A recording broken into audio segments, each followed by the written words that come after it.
করে। এই হজের মৌসুম আইতেছে, হজের মৌসুম। আগামী 2-4 দিন পর থেকে হজের ফ্লাইট শুরু হয়ে যাবে। হ্যাঁ, কবে থেকে? আরে আগামীকালকে থেকে হজের ফ্লাইট শুরু হয়ে যাবে মনে করেন। এই যে হজের ফ্লাইট শুরু হইতেছে, যাইতেছে আল্লাহর কাছে ইহরামের কাপড় পয়রা, তলবিয়া পয়রা পয়রা বিমানে উঠতেছে। ঢুকার সাথে সাথে বিমানবালা হাত মোজা, পা মোজা, বুরকা পয়রা আইসা বলে, হাজী সাহেব কেমন আছেন, তাই না? হ্যাঁ, অর্ধলঙ্গ বিমানবালা এসে চাচার হাত মুইসা দেয়, পা মুইসা দেয়, কপালে হাতায়া দিয়ে কয়, কাকু উঠেন উঠেন, নাস্তা করেন। এই লোক কাফন পরেছে আল্লাহর কাছে যাওয়ার জন্য। আর দুষ্টরা বিমান ব্যবস্থাপনাকে এমন নষ্ট করে দিয়েছে যে হাজীদের সামনে বেপর্দা বেগানা নারীকে সামনে তার সেবার জন্য বিমানবালা হিসাবে হাজির করে দিয়েছে। এই যে দিল, আর এই হাজী সাহেব যে পরনারীর দিকে চেয়েছে, এখন খানা লয়, এখন খানা লইতেছে পরনারীর কাছ থেকে। আর একদিকে চেয়ে তো নিতে পারবো না, তাকাইতে হইব তো তার দিকে। নিল তো, নজর নিম্নগামী করলো তো, নজরে ফুজাত যেটা হলো অনিচ্ছায়, এর জন্য আল্লাহর কাছে এই হাজী সাহেবের আসামি হইতে হবে না, ব্যবস্থাপক আসামি হবে। তাই বলে হাজী সাহেব যদি ইনসায়াত হয়, লা ইউকাল্লিফুল্লাহু নাফসান ইল্লা উসাহা, লাহা মা কাসাবাত ওয়া আলাইহা মাকতাসাবাত, রব্বানা লা তুআখিযনা ইন নাসিনা আও আখতানা, রব্বানা ওয়ালা তাহমিল আলাইনা ইসরান কামা হামালতাহু আলাল্লাযীনা মিন ক্বাবলিনা, রব্বানা ওয়ালা তুহাম্মিলনা মা লা তাকাতা লানা বিহি ওয়াফু আন্না ওয়াগফির লানা ওয়ারহামনা আনতা মাওলানা ফানসুরনা আলাল কওমিল কাফিরিন। আল্লাহ তাআলা ভুলে করলে পরে, অপারগ হয়ে কোনো কিছু করলে দোয়া শিখাইছে, এমনি দোয়া করবা। তাই বলে কিন্তু কল্পনা করান যাব না, ইচ্ছা কইরা গুনার রাজ্যে ঘোরার চেষ্টা করান যাব না। দিলের ভিতরে যদি গুনার কল্পনা আইসা যায়, তো নবীজি মুরাকাবা শিখাইছেন, বসে বসে কবরের মুরাকাবা করতে, বসে বসে আজরাইল আইতেছে আমার নিতে, চক্ষু বন্ধ করে মুরাকাবা করবে। আমার দরজায় আজরাইল দাঁড়ায় গেছে, আমারে ধরছে, আমার রূহ কবজ করতেছে, আমার অপরাধের কল্পনা করন যাইব না। এভাবে করে নিজের জেহেনকে শয়তান থেকে সরায়া আল্লাহমুখী করার চেষ্টা করবে। সাথে সাথে জবানে উচ্চারণ করবে আস্তাগফিরুল্লাহ, আল্লাহর কাছে মাপ চাইবে, মহান আল্লাহ মাফ করে দিবে। কিন্তু কল্পনার কারণে গুনাহ লিখবেন না। এমনকি এক হাদিসে আল্লাহর রাসূল বলেন, বান্দা গুনাহ করার পরে যদি কোনো গুনাহ বান্দার হয়ে যায়, দ্বিতীয় আর একটা কবিরা গুনাহ করার আগ পর্যন্ত আগের কবিরা গুনাহ আল্লাহ লেখে না। আল্লাহ তাকায় দেখে, দেখিনি দ্বিতীয়বার কোনো কবিরা গুনাহ করার আগেনি আমার বান্দা আমাকে ডেকে বলে আস্তাগফিরুল্লাহ। যদি বান্দায় আমার কাছে মাপ চাই, তো লা তাকনাতু মির রাহমাতিল্লাহ, ইন্নাল্লাহা ইয়াগফিরুয যুনুবা জামিআ। কিন্তু আমরা অচল যে আমরা তওবা জানি না, কিন্তু সাহাবীরা তওবা জানতো, ওলি বুজুর্গরা তওবা জানতো। গুনার কল্পনা হলেও তারা তওবা করত। আর আমরা পাপের রাজ্যে বসবাস করেও তওবা উচ্চারণ করতে পারি না আমরা। আর তাদের গুনাহের কল্পনা হলেও তারা রোনা জারি করত, তওবা করত। হাকিম তিরমিজি রহমতুল্লাহ আলাইহি জমানার এক বড় মুহাদ্দিস ছিলেন হাকিম তিরমিজি। পাশাপাশি ছিলেন চিকিৎসা বিজ্ঞানে পারদর্শী একজন ডাক্তার। ওই সময়ে যখন সায়েন্সের উন্নতি হয় নাই, ওই যুগে তিনি কোনো মেডিসিন ছাড়াই সুই সুতা দিয়ে মানুষের শরীর সেলাই করতেন এবং অপারেশন করতেন হাকিম তিরমিজি। এখনো যারা উজবেকিস্তান সফর করতে যায় তারা হাকিম তিরমিজি রহমতুল্লাহ আলাইহির অপারেশন থিয়েটার তারা দেখার জন্য মাটির নিচে ঢুকে, মাটির নিচে আইসিইউ বানাইছিলেন। শ্রেষ্ঠ যত নবীর উম্মত আছে সব নবীর উম্মতের ভেতরে সবচেয়ে দামি উম্মত হলো উম্মতে মুসলিমা। আমরা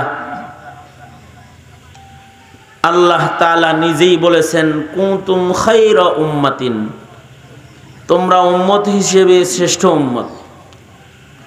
উম্মত তো অনেক গেছে, নবীও অনেক আসছে। নবীদের সংখ্যা কিরকম? হযরত আবু যর গিফারি রাদিয়াল্লাহু আনহুর রিওয়ায়াত মাফিক সর্বনিম্ন উনি বলেন আল্লাহ তাআলা কমপক্ষে 1,24,000 পয়গম্বর পৃথিবীতে প্রেরণ করেছেন। না শুনেন কথা, এই দিয়ে কি লাভটা কি? 1,24,000 কমপক্ষে, আরো বেশি হইতে পারে, আল্লাহ জানেন ভালো। 1.25 লাখ পয়গম্বর পৃথিবীতে আসছে, তার মানে 1.25 লক্ষ পয়গম্বরের 1.25 লক্ষ উম্মত গেছে। যত উম্মত গেছে সব উম্মতের ভেতরে দামি উম্মত উম্মতে মুসলিমা। যত পয়গম্বর দুনিয়াতে এসেছেন অর্থাৎ এই 1.25 লাখ নবীর ভেতরে সাইয়্যিদুল মুরসালিন মুহাম্মাদুর রাসূলুল্লাহ সাল্লাল্লাহু আলাইহি ওয়াসাল্লাম,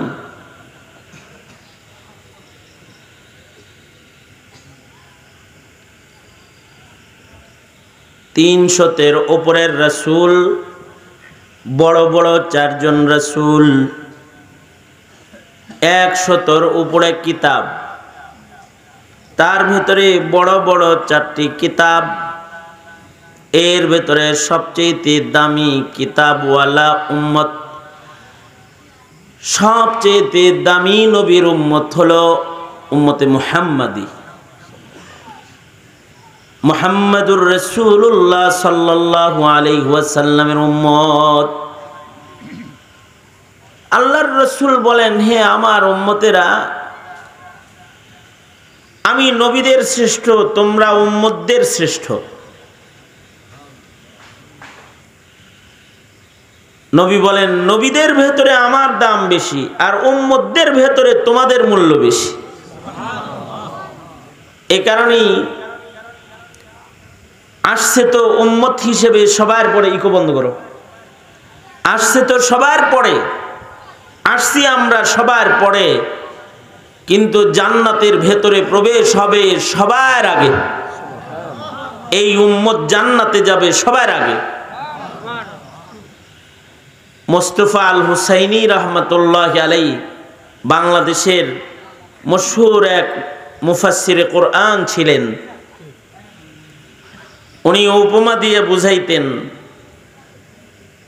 কান যেমন ঘুমায় সবার পরে কিন্তু উঠে জাগ্রত হয় সবার আগে। মানুষ যখন ঘুমায় তো মানুষের চোখ সবার আগে ঘুমায়, অর্থাৎ চোখ বন্ধ হয় সবার আগে। চোখ বন্ধ করলেই ঘুম হয় না, যতক্ষণ না পর্যন্ত অন্যান্য অঙ্গগুলো না ঘুমায়া যাবে। একটা সময় মানুষের চোখের সাথে সাথে হাতও ঘুমায়া যায়। কথা কইতে কইতে ঘুমাইছে, চোখ বন্ধ করে মোবাইলে কথা বলতেছে, এক সময় তার জবান ঘুমায়া যায়, কথা বন্ধ হয়ে যায়, হাত ঘুমায়া যায়। অঙ্গের ভেতরে সবার পরে যে ঘুমায় তার নাম হলো কান। কান ঘুমায় গেলে মানুষের ঘুমটা গভীর ঘুম হয়। কান যদি জাগ্রত থাকে তাহলে ঘুমের ঘরেও মানুষ কথাও শোনে। অনেক সময় দেখবেন ঘুমাইতেছে, নাক ডাকার আওয়াজ হইতেছে, কিন্তু ঘুমের থেকে কয় তুই আমার বদনাম করলি কে রে?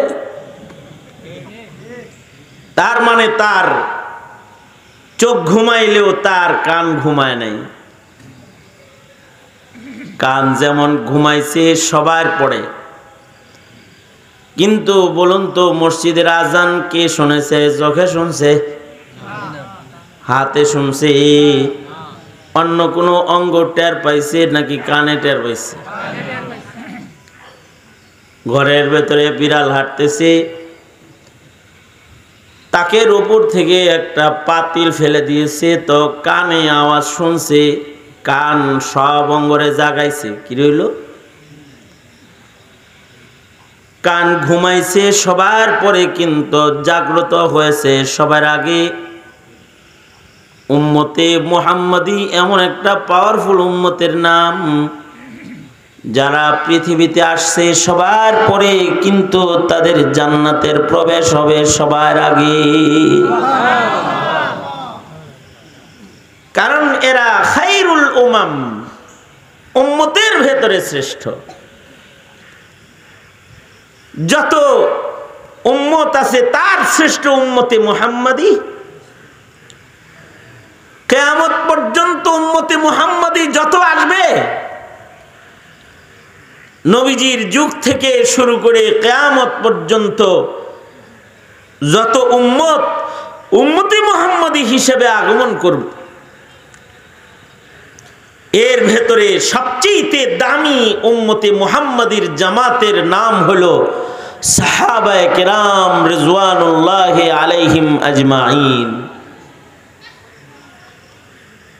সাহাবীদের চাইতে দামি পৃথিবীর কোন নবীর উম্মতের ভেতরেও নাই।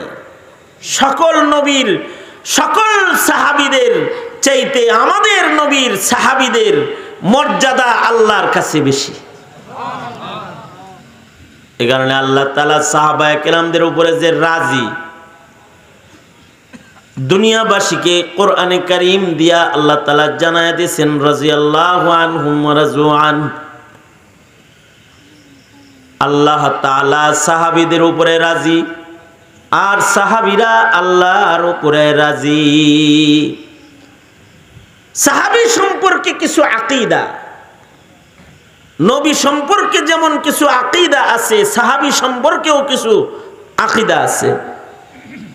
নবী সম্পর্কেও কিছু বিশ্বাস আকীদা যদি মুমিনের মজবুত না হয়, তো মুমিনের ঘরে জন্মেও সে কাফের হয়ে যায়। সাহাবী আকীদাও যদি কারোর মজবুত না হয়, মুসলিম হিসেবে বসবাস করেও সে গোমরা হয়ে যায়। যেমন নবীজি সম্পর্কে আকীদা বিশ্বাস, এটা যদি কারোর ভ্রষ্ট হয়, নষ্ট হয়, তাহলে মুসলিম হিসেবে জন্মানোর পরেও কাফের হয়। কেউ যদি তার নবীকে শ্রেষ্ঠ নবী না মানে, তাইলে সে ঈমান নষ্ট হয়ে যাবে, কাফের হয়ে যাবে। কেউ যদি মুহাম্মদুর রাসূলুল্লাহ সাল্লাল্লাহু আলাইহি ওয়াসাল্লামকে শেষ নবী না মানে, তাইলে সে বেঈমান হয়ে যাবে। কেউ যদি মুহাম্মদুর রাসূলুল্লাহ সাল্লাল্লাহু আলাইহি ওয়াসাল্লামকে সাইয়্যিদুল মুরসালিন না মানে, রাহমাতুল লিল আলামিন না মানে, কিয়ামত পর্যন্ত জমিনের উপরে আনেওয়ালা মানুষের জন্য একমাত্র নবী হিসেবে যদি না মানে, তাইলে সে কাফের হিসেবে গণিত হয়ে যাবে। এই কারণেই কাদিয়ানীরা, জোরে বলেন, এই কারণেই কি কাদিয়ানীরা কাফের। নবীদের ব্যাপারে কিছু আকীদা আহলুস সুন্নাতি ওয়াল জামার, নবীদের ব্যাপারে আকীদা হলো নবীরা মাসুম, পৃথিবীর কোনো পয়গম্বরের কোনো গুনাহ নাই। দুনিয়ার কোনো পয়গম্বর জীবনে গুনাহ করেন নাই। পয়গম্বররা আল্লাহ পাকের মাসুম মনোনীত জামাতের নাম, যাদের সামনে কখনো গুনাহ আসলে আল্লাহ তাআলা কুদরত দিয়া বাঁচায়া বের করে নিয়ে গেছেন, গুনার নাপাক পয়গম্বরের গায়ে লাগতে দেন নাই। যেমন জুলাইখা হযরত ইউসুফকে আটকাইছে, কিন্তু আল্লাহ তাআলা জুলাইখার বন্ধ করা সব দরওয়াজাগুলো খুইলা আল্লাহ পাক কুদরত দিয়া পয়গম্বরকে বের করে নিয়ে গেছেন। গুনার দাগ পয়গম্বরের গায়ে আল্লাহ তাআলা লাগতে দেন নাই। এ কারণে নবীরা মাসুম, নবীদের কোনো গুনাহ নাই, নবীদের গুনাহের কল্পনাও নাই।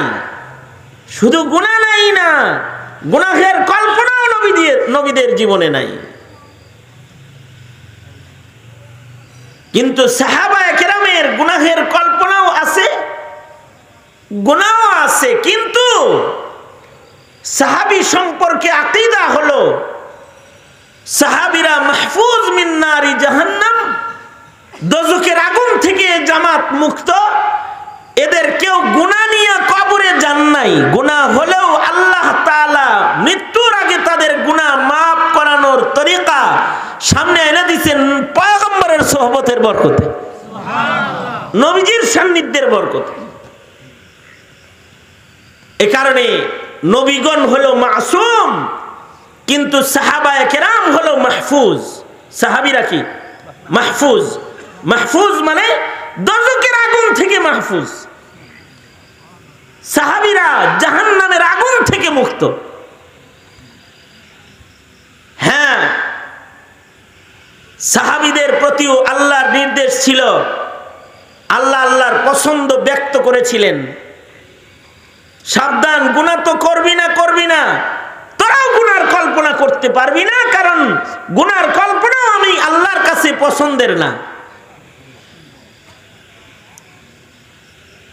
এমনকি আল্লাহ তাআলা বিধান পাঠিয়ে দিয়েছিলেন যে গুনার কল্পনাও যদি করো তাহলে এর জন্য কিন্তু হিসাব নেব তোমাদের। আল্লাহ পাকের ফয়সালা ছিল, লিল্লাহি মা ফিস সামাওয়াতি ওয়া মা ফিল আরদ ওয়া ইন তুবদু মা ফি আনফুসিকুম আও তুখফুহু ইউহাসিবকুম বিহিল্লাহ ফায়াগফিরু লিমান ইয়াশাউ ওয়া ইউআযযিবু মান ইয়াশাউ ওয়াল্লাহু আলা কুল্লি শাইইন কাদির। গুনাহ করলে না খালি ভিতরে ভিতরে, গুনার কোন জপ মালা যদি ভেতরে আইসাও যায়, বান্দা যদি গোপনে ভেতরে ভেতরেও কোনো ইচ্ছা কামনা করে ফেলায় যেটা আল্লাহর অপছন্দ, তাহলে আল্লাহ ধমকি দিয়া কয় ফায়াগফিরু লিমান ইয়াশাউ ওয়া ইউআযযিবু মান ইয়াশাউ। গুনার কল্পনা করলেও কিন্তু আমি কিন্তু কাদের মতলব, আমি ইচ্ছা করলে এর কারণেও কিন্তু তোমাদেরকে শাস্তি দিতে পারি। আমার ইচ্ছা করলে মাফ করতে পারি, আর যদি মাপের ইচ্ছা না হয় তাহলে এর জন্য তুম করে সাজা দিতে পারি আমি। আর আমি এটার উপরে কাদের, সক্ষম। আল্লাহ পাকের এই ফয়সালা শোনার পরে সাহাবীরা তো কান্না শুরু করছে। ওগো আল্লাহর নবী, গুনার কল্পনা তো হয়েই যায়, এর জন্য যদি আল্লাহ তাআলা আমাদের ধরপাকড় করে তো আমাদের জান্নাতে যাওয়ার আর রাস্তা থাকবে না। সাহাবায়ে কেরাম মুবারক ওই জামাতের নাম, যাদের পেরেশানির বরকতে আল্লাহ তাআলা কিয়ামত পর্যন্ত আনেওয়ালা মানুষের শরীয়তকে আল্লাহ তাআলা সহজ করছেন, সাহাবায়ে কেরামের বরকতে সহজ করছেন। সাহাবীরা যখন বলছে ওগো আল্লাহর নবী, আমাদের তো গুনার কল্পনা হয়ে যায়, আল্লাহ যদি এর জন্য আমাদেরকে শাস্তি দেয় তো আমরা যাবো কোন দিকে, জান্নাতে যাবো কেমনে? সাল্লাল্লাহু আলাইহি ওয়াসাল্লাম সাহাবীদেরকে বললেন, তোমরা বনি ইসরাইলের মতো এমনটি বলো না, শুনলাম কিন্তু আমরা পারলাম না, এমন বলো না, বরঞ্চ তোমরা আল্লাহকে জানায়া দাও। নবীর সান্নিধ্যের বরকতে সাহাবীরা নবীর কথা কেমন মানে। নবীজি বললেন, তোমরা আল্লাহকে বলে দাও, ওগো আল্লাহ, আপনি যেহেতু গুনাহের কল্পনা অপছন্দ করেন, আমরা আপনার কথা শুনলাম এবং আপনার কথা আমরা মানলাম, আমরা ওয়াদা করতেছি আমরা গুনার কল্পনাও আর করব না। এটা বলে দাও, বলো আল্লাহকে সামিআনা ওয়া আতানা। সাহাবীরা আল্লাহকে বলল, ওগো রব্বুল আলামিন, গুনার কল্পনাও যেহেতু আপনার অপছন্দের, তো আমরা ওয়াদা করতেছি আমরা গুনার কল্পনাও করব না। আল্লাহ তাআলা সাহাবীদের কথায় খুশি হয়ে গেলেন। কোরআনে কারিমে সাহাবীদের সিফাত আল্লাহ বলতেছেন যে হেরা কয় কি দেখছ, আমানার রাসূলু বিমা উনজিলা ইলাইহি মির রাব্বিহি ওয়াল মুমিনুনা কুল্লুন আমানা বিল্লাহি ওয়া মালাইকাতিহি ওয়া কুতুবিহি ওয়া রুসুলিহি লা নুফাররিকু বাইনা আহাদিম মির রুসুলিহি ওয়া ক্বালু সামি'না ওয়া আতা'না। আল্লাহু আকবার। ওয়া ক্বালু সামি'না ওয়া আতা'না গুফরানাকা রাব্বানা ওয়া ইলাইকাল মাসির। সাহাবায়ে কিরাম যখন এটা বলল যে আল্লাহ ঠিক আছে আমরা আর গুনার কল্পনাও করব না। আল্লাহু আকবার। আল্লাহ তো জানে আরে কল্পনা তো নবীদের না দেই নাই, তো করে তো দিছি, তারপরও তোরা যেহেতু আমার নবীর কথায় হিম্মত করলি যে গুনার কল্পনা তোরা করবি না, যা তাইলে এবার কল্পনার গুনাহ আমি তোদেরকে, কল্পনার জন্য সাজা আমি তোদেরকে দিব না। শুধু কল্পনার জন্য সাজা দিব না তা না, যেই গুনাহটা তোর অনিচ্ছায় হয়ে যাবে তার জন্য তোকে শাস্তি দিব না। বান্দার কিছু গুনাহ আছে যে গুনাহগুলো বান্দা অনিচ্ছায় করে, ইচ্ছায় না, অনিচ্ছায় কিছু গুনাহ করে, ব্যবস্থাপনার কারণে গুনাহ করে, পরিবেশের কারণে গুনাহ হয়ে যায়, ইচ্ছায় না অনিচ্ছায়। বাজার করতে গেছে, দোকানে যায় দেখে রিসিপশনে সুন্দরী নারী সাজায়া দোকানের মালিক বসায় রাখছে। এবার যে পরনারী দেখেছে, যিনি দোকানে গেছে জরুরতের কারণে, তিনি কি ইচ্ছা করে পরনারী দেখছে নাকি অনিচ্ছায় দেখছে? হসপিটালে গেছে ইমার্জেন্সি রোগী নিয়ে, যায় দেখে জরুরি বিভাগে পুরুষ ডাক্তারের আকাল পড়ছে, যত সব মহিলা বেডি করে এখানে বসায় রাখছে। এখন মুমূর্ষ রোগীর প্রেসার মাপার জন্য পরনারীকে বাপের হাতে প্রেসার মাপার জন্য স্পর্শ করাইছে। এটা কি ইচ্ছা করে করছে নাকি অনিচ্ছা করে করছে? তবে হ্যাঁ, সংখ্যাগরিষ্ঠ দেশের মুসলমানদের দেশে এমন নষ্ট ব্যবস্থাপক যারা, সে হোক না সরকার অথবা সে হোক না কোনো ক্ষমতাধর, হোক না সে কোনো মালদার, আদালতে কিবরিয়াতে কড়াই গন্ডায় আল্লাহ তার হিসাব নিবে। এমনটি কেন করলে হিসাব দাও, হিসাব নিবে আল্লাহ তাআলা। এই ব্যবস্থাপনার হিসাব আল্লাহর কাছে তাকে দিতে হবে। কিন্তু আপনি যে অনিচ্ছায় এটা করলেন, এর জন্য আল্লাহ আপনাকে কি করবে না, বিপদে পড়া। এই হজের মৌসুম আইতেছে, হজের মৌসুম আগামী 2-4 দিন পর থেকে হজের ফ্লাইট শুরু হয়ে যাবে। হ্যাঁ, কবে থেকে? আরে আগামী কালকের থেকে হজের ফ্লাইট শুরু হয়ে যাবে। মনে করেন এই যে হজের ফ্লাইট শুরু হইতেছে, যাইতেছে আল্লাহর কাছে হারামের কাপড় পয়রা, তলবিয়া পয়রা পয়রা বিমানে উঠতেছে। ঢুকার সাথে সাথে বিমানবালা হাত মোজা, পা মোজা, বুরকা পয়রা আইসা বলে, হাজী সাহেব কেমন আছেন, তাই না? হ্যাঁ, অর্ধলঙ্গ বিমানবালা এসে চাচার হাত মুইসা দেয়, পা মুইসা দেয়, কপালে হাতায়া দিয়ে কয়, কাকু উঠেন উঠেন, নাস্তা করেন। এই লোক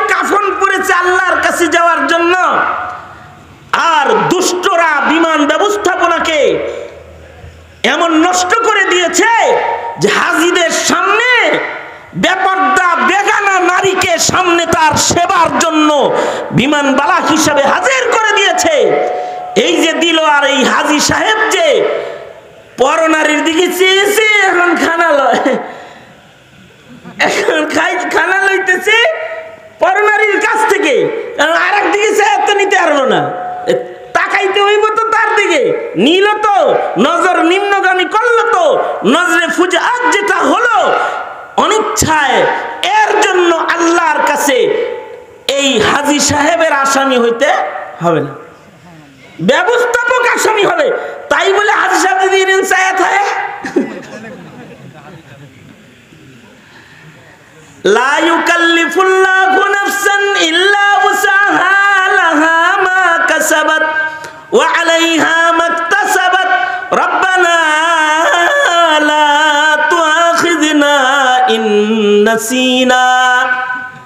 ইন নাসিনা আও আখতানা রব্বানা ওয়ালা তাহমিল আলাইনা ইসরান কামা হামালতাহু আলাল্লাযীনা মিন ক্বাবলিনা রব্বানা ওয়ালা তুহাম্মিলনা মা লা তাকাতা লানা বিহি ওয়াফু আন্না ওয়াগফির লানা ওয়ারহামনা আনতা মাওলানা ফানসুরনা আলাল কওমিল কাফিরিন।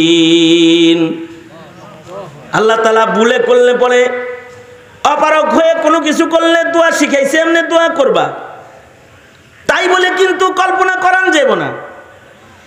ইচ্ছা কইরা গুনার রাজ্যে ঘোরার চেষ্টা করান যাব না।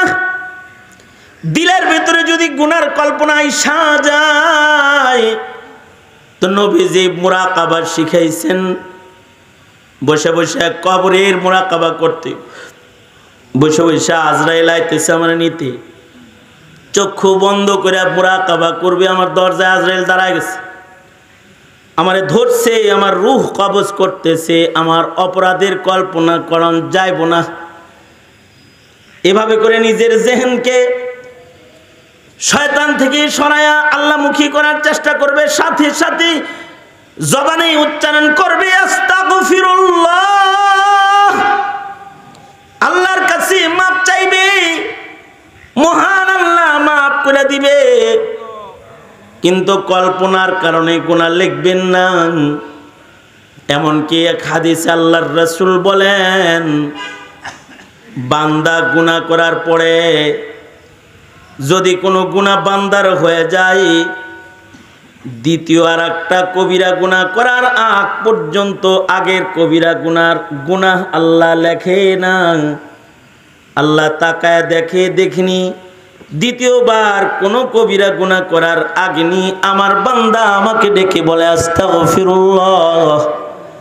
যদি বান্দায় আমার কাছে মাপ চাই, তো লা তাকনাতু মির রাহমাতিল্লাহ ইন্নাল্লাহা ইয়াগফিরুয যুনুবা জামিআ। কিন্তু আমরা অচল যে আমরা তওবা জানি না, কিন্তু সাহাবীরা তওবা জানতো, ওলি বুজুর্গরা তওবা জানতো, গুনার কল্পনা হলেও তারা তওবা করত। আর আমরা পাপের রাজ্যে বসবাস করেও তওবা উচ্চারণ করতে পারি না আমরা। আর তাদের গুনাহের কল্পনা হলেও তারা রুনা জারি করত, তওবা করত। হাকিম তিরমিজি রাহমাতুল্লাহি আলাইহি জমানার এক বড় মুহাদ্দিস ছিলেন হাকিম তিরমিজি। পাশাপাশি ছিলেন চিকিৎসা বিজ্ঞানে পারদর্শী একজন ডাক্তার। ওই সময়ে যখন সায়েন্সের উন্নতি হয় নাই, ওই যুগে তিনি কোনো মেডিসিন ছাড়াই সুই সুতা দিয়ে মানুষের শরীর সেলাই করতেন এবং অপারেশন করতেন হাকিম তিরমিজি। এখনো যারা উজবেকিস্তান সফর করতে যায়, তারা হাকিম তিরমিজি রাহমাতুল্লাহি আলাইহির অপারেশন থিয়েটার তারা দেখার জন্য মাটির নিচে ঢুকে, মাটির নিচে আইসিইউ বানাইছিলেন উনি।